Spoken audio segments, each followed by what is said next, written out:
ಹಾವೇರಿಯ ಮುನಿಸಿಪಲ್ ಮೈದಾನದ ವೇದಿಕೆಯಲ್ಲಿ ನಡೆಯುತ್ತಿರುವ ಪರಿವರ್ತನಾ ಸಮಾವೇಶದಲ್ಲಿ ಎಐಸಿಸಿ ಅಧ್ಯಕ್ಷ ರಾಹುಲ್ ಗಾಂಧಿ ಪಾಲ್ಗೊಂಡಿದ್ದಾರೆ.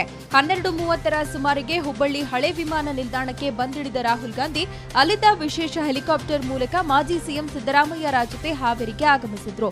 ಇನ್ನು ಸಮಾವೇಶದಲ್ಲಿ ಸಾವಿರಾರು ಕಾರ್ಯಕರ್ತರನ್ನ ಉದ್ದೇಶಿಸಿ ರಾಹುಲ್ ಗಾಂಧಿ ಭಾಷಣ ಮಾಡಿದ್ರು. ಮಂಡ್ಯದಲ್ಲಿ ನನ್ನ ಮಗ ಸೋತರೆ ರಾಮನಗರದಲ್ಲಿ ನಿನ್ನ ತಮ್ಮನ ಸೋಲು ಖಚಿತ ಅಂತ ಸಿಎಂ ಕುಮಾರಸ್ವಾಮಿ ಸಚಿವ ಡಿಕೆ ಶಿವಕುಮಾರ್ಗೆ ಹೇಳಿದ್ದಾರಂತೆ. ಹಾಗಾಗಿ 2019 ಲೋಕಸಭೆ ಚುನಾವಣೆಯಲ್ಲಿ ಮಂಡ್ಯದಿಂದ ಸಿಎಂ ಪುತ್ರ ನಿಖಿಲ್ರನ್ನ ಗೆಲ್ಲಿಸುವ ಜವಾಬ್ದಾರಿ ಡಿಕೆಶಿ ವಹಿಸಿಕೊಂಡಿದ್ದಾರೆ ಎನ್ನಲಾಗಿದೆ. ಈ ಸಂಬಂಧ ಮಂಡ್ಯದಲ್ಲಿನ ಕಾಂಗ್ರೆಸ್ ಪರಾಜಿತ ಅಭ್ಯರ್ಥಿಗಳ ಜೊತೆ ಔತಣಕೂಟಕ್ಕೆ ಸಚಿವರು ಸಿದ್ಧತೆ ನಡೆಸಿದ್ದು ಮಾತುಕತೆ ಮಾಡುತ್ತಾರೆ ಎನ್ನಲಾಗಿದೆ. ಇನ್ನೊಂದೆಡೆ ಲೋಕಸಭೆ ಚುನಾವಣೆಯಲ್ಲಿ ಪಕ್ಷೇತರರಾಗಿ ಸ್ಪರ್ಧೆ ಮಾಡದಂತೆ ಸುಮಲತಾ ಅವರಿಗೆ ಹೇಳಿದ್ದೀವಿ ಅಂತ ಸಚಿವ ಡಿಕೆ ಶಿವಕುಮಾರ್ ತಿಳಿಸಿದ್ದಾರೆ. ಹುಬ್ಬಳ್ಳಿಯಲ್ಲಿ ಮಾತನಾಡಿದ ಅವರು, ಪಕ್ಷದ ವಿರುದ್ಧ ಸುಮಲತಾ ಹೋಗಲ್ಲ ಅನ್ನುವ ವಿಶ್ವಾಸ ಇದೆ ಎಂದಿದ್ದಾರೆ. ಬಿಜೆಪಿಯವರ ಬಗ್ಗೆ ನಾವು ತಲೆ ಕೆಡಿಸಿಕೊಳ್ಳಲ್ಲ. ಇನ್ನು ನಿಖಿಲ್ ಕುಮಾರಸ್ವಾಮಿ ಸ್ಪರ್ಧೆ ಬಗ್ಗೆ ಅವರ ಪಕ್ಷ ಸಮ್ಮತಿಸಿದೆ ಅಂದ್ರು. ಈ ಮಧ್ಯೆ ಸಚಿವ ರೇವಣ್ಣ ಸುಮಲತಾರ ಬಗ್ಗೆ ಆಡಿರುವ ಮಾತಿಗೆ ನಾನು ಕ್ಷಮೆ ಕೇಳ್ತೀನಿ ಅಂತ ಜೆಡಿಎಸ್ ರಾಜ್ಯಾಧ್ಯಕ್ಷ ಹೇಳಿದ್ದಾರೆ.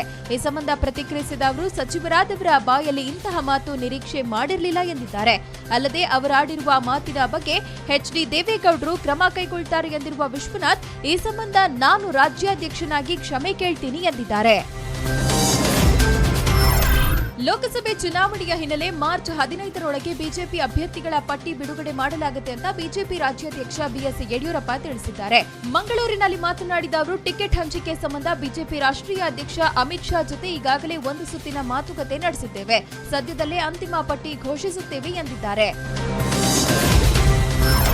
ಕನ್ನಡ ಚಲನಚಿತ್ರರಂಗದ ಖ್ಯಾತ ನಟರೊಬ್ಬರ ಹತ್ಯೆಗೆ ಸುಪಾರಿ ಪಡೆದಿದ್ದ ಆರೋಪದಡಿ ಕುಖ್ಯಾತ ರೌಡಿ ಸ್ಲಂ ಭರತನ 4 ಮಂದಿ ಸಹಚರರನ್ನ ಸಿಸಿಬಿ ಪೊಲೀಸರು ಬಂಧಿಸಿದ್ದಾರೆ. ಶೇಷಾದ್ರಿಪುರಂನ ನಿತೇಶ್, ನಿತ್ಯಾನಂದ, ವಿಜಯನಗರದ ಮಧು ಹಾಗೂ ಪಿಜಿಹಳ್ಳಿಯ ಪೃಥ್ವಿ ಬಂಧಿತ ಆರೋಪಿಗಳು. ಇವರನ್ನ ಸಿಸಿಬಿ ಎಸಿಪಿ ಬಾಲರಾಜ್ ನೇತೃತ್ವದ ತಂಡ ಬಂಧಿಸಿದೆ. ಇತ್ತೀಚೆಗೆ ಜೈಲಲ್ಲಿರುವ ಸ್ಲಂ ಭರತನ ಕುರಿತು ತನಿಖೆ ನಡೆಸಿದಾಗ ಖ್ಯಾತ ನಟರೊಬ್ಬರ ಸುಪಾರಿ ಸಂಚು ನಡೆಸಿದ್ರ ಬಗ್ಗೆ ಮಾಹಿತಿ ಬೆಳಕಿಗೆ ಬಂದಿತ್ತು.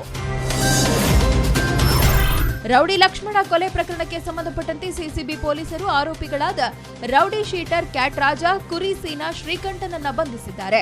ಮಂಡ್ಯದ ಮದ್ದೂರು ಜಿಲ್ಲಾ ಪಂಚಾಯತ್ ಕ್ಷೇತ್ರದ ಎಲೆಕ್ಷನ್ನಲ್ಲಿ ರಾಜ ಮತ್ತು ಲಕ್ಷ್ಮಣನ ನಡುವೆ ಗಲಾಟೆಯಾಗಿತ್ತು. ಈ ಹಿನ್ನೆಲೆಯಲ್ಲಿ ಲಕ್ಷ್ಮಣನನ್ನ ಮುಗಿಸೋಕೆ ರಾಜ ಸ್ಕೆಚ್ ಹಾಕಿ ಹತ್ಯೆ ಮಾಡಿದ್ದಾನೆ ಎನ್ನಲಾಗಿದೆ. ಇನ್ನು ಆರೋಪಿ ಕ್ಯಾಟ್ ರಾಜನನ್ನ ಸೋಲದೇವನಹಳ್ಳಿ ಬಳಿ ಸಿಸಿಬಿ ಪೊಲೀಸರು ಅರೆಸ್ಟ್ ಮಾಡಿದ್ದಾರೆ. ಪಂಜಾಬ್ ನ್ಯಾಷನಲ್ ಬ್ಯಾಂಕ್ಗೆ ಬಹುಕೋಟಿ ಪಂಗನಾಮ ತೀಡಿದ್ದ ವಜ್ರ ಉದ್ಯಮಿ ನೀರವ್ ಮೋದಿ ಲಂಡನ್ನಲ್ಲಿ ರಾಜಾರೋಷವಾಗಿ ಓಡಾಡುತ್ತಿದ್ದಾರೆ. ಪಶ್ಚಿಮ ಲಂಡನ್ನಲ್ಲಿರುವ ಸೋಹೋ ಪ್ರದೇಶದಲ್ಲಿ ಹೊಸದಾಗಿ ವಜ್ರದ ವ್ಯಾಪಾರ ಕೂಡ ಆರಂಭ ಮಾಡಿದ್ದಾರೆ ಅಂತ ವರದಿಯಾಗಿದೆ. ಲಂಡನ್ನಲ್ಲಿ ತಲೆಮರೆಸಿಕೊಂಡಿರುವ ನೀರವ್ ಮೋದಿ ಇವತ್ತು ಮಾಧ್ಯಮಗಳ ಕಣ್ಣಿಗೆ ಬಿದ್ದಾಗ ಕಪ್ಪು ಬಣ್ಣದ ಆಸ್ಟ್ರಿಚ್ ಕಂಪನಿಯ 6.99 ಲಕ್ಷ ರೂಪಾಯಿ ಬೆಲೆ ಬಾಳುವ ಜಾಕೆಟ್ ಧರಿಸಿದ್ರು ಅನ್ನೋದು ಇದೀಗ ಸಖತ್ ಟ್ರೋಲ್ ಆಗ್ತಿದೆ. ಮಹಿಳಾ ದಿನಾಚರಣೆ ಅಂಗವಾಗಿ ಇಂಡಿಯನ್ ಕ್ರಿಕೆಟ್ ದೇವರು ಸಚಿನ್ ತೆಂಡೂಲ್ಕರ್ ಅಡುಗೆ ಮನೆಗೆ ತೆರಳಿ ತನ್ನ ತಾಯಿಗೆ ಇಷ್ಟವಾದ ಬದನೆಕಾಯಿ ಪಲ್ಯ ತಯಾರು ಮಾಡಿರುವ ವಿಡಿಯೋವನ್ನ ತಮ್ಮ ಟ್ವಿಟರ್ ಖಾತೆಯಲ್ಲಿ ಹಂಚಿಕೊಂಡಿದ್ದಾರೆ. ಈ ಮೂಲಕ ಮಹಿಳೆಯರು ನಮ್ಮ ಜೀವನದಲ್ಲಿ ಬಹಳ ಮುಖ್ಯವಾದ ಪಾತ್ರ ವಹಿಸುತ್ತಾರೆ ಅಂತ ಬರ್ತಿದ್ದಾರೆ. ಅಲ್ಲದೆ ನೀವು ಕೂಡ ನಿಮಗೆ ಇಷ್ಟವಾದವರಿಗೆ ಅಡುಗೆ ಮಾಡಿ ಬಡಿಸಿ ಅಂತ ಟ್ವೀಟ್ ಮಾಡಿದ್ದಾರೆ. 1.5 ವರ್ಷದ ಗ್ಯಾಪ್ ನಂತರ ಚಾಲೆಂಜಿಂಗ್ ಸ್ಟಾರ್ ದರ್ಶನ್ ಮತ್ತೊಮ್ಮೆ ಅಬ್ಬರಿಸುತ್ತಿದ್ದಾರೆ. ಯಜಮಾನ ಸಿನಿಮಾದ ಸಕ್ಸಸ್ ದಚ್ಚುಗೆ ಮತ್ತಷ್ಟು ಮೈಲೇಜ್ ಹೆಚ್ಚಿಸಿದ್ದು ಬಾಕ್ಸ್ ಆಫೀಸ್ ಸುಲ್ತಾನನ ಸಂಭಾವನೆಯ ಲುಕ್ಕಿಂಗ್ ಆಗಿದ್ದಾರೆ ದರ್ಶನ್. ಮೂಲಗಳ ಪ್ರಕಾರ ಯಜಮಾನ ಸಿನಿಮಾಗೆ ಬರೋಬ್ಬರಿ 9 ಕೋಟಿ ರೂಪಾಯಿ ಪಡೆದಿದ್ದಾರೆ.